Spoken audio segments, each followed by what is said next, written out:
એવા સીન થઈ ગયા.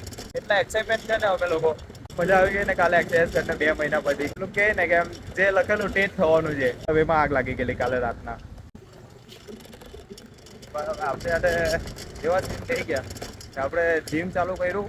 કાલે પહેલો દિવસ ગયા, પછી પાછું આજે જીમ ચાલુ તો હવે એમ એટલા એક્સાઇટમેન્ટ છે ને અમે લોકો કે ભાઈ નવું જીમ ચાલુ કરવાનું છે, આમ છે તેમ છે.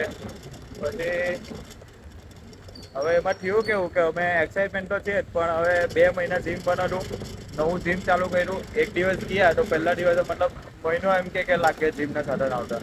તો જીમના સાધન આવવામાં મહિનો કાઢ નાખ્યો. એ એક્સાઇટમેન્ટ અલગ કે નવા સાધન આવે. પછી પાછું હવે એક દિવસ ચાલુ કર્યું, એક દિવસ ફી ભરવામાં આવી ગયો, બીજા દિવસે વરસાદ પડી ગયો. હવે ત્રીજે દિવસે ગયા, કાલે ગયા ને કાલે મસ્ત એક્સરસાઇઝ કરી, સ્ટોરી મૂકી ને પછી ડે 1 એમ કરીને સ્ટોરી મૂકી. ભાઈ એટલું એક્સાઇટમેન્ટ, મજા આવી ગઈ ને કાલે એક્સરસાઇઝ કરીને 2 મહિના પછી. તો પછી પાછું આજે જોયું તો આજે હવે કે પેલું કે ને કે એમ જે લખેલું તે જ થવાનું છે.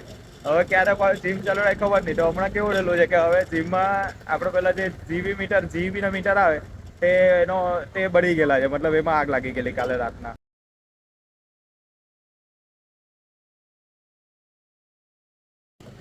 તો ભાઈ એટલે મતલબમાં એ છે કે હવે જે લખેલું હોય તે જ થવાનું છે. હવે પેલો શોર્ટ સર્કિટ થઈ ગયું એના લીધે આગ લાગી ગઈ. એટલે હવે આજની જીમ બંધ, મેસેજ આવી ગયો. હવે ગ્રુપમાં હવે જ્યારે લાગે ત્યારે પાછું જીમ ચાલુ થાય. એટલે હવે હું થઈ જાય હું નહીં તો હવે જોઈએ હવે પાછું ડે 2 ક્યારે આવે. ડે 1 તો પતી ગયો, ડે 2 ક્યારે આવે તો જોઈએ હવે. ચાલો પછી એટલે મળીએ આપણે હવે પાછું જીમમાં.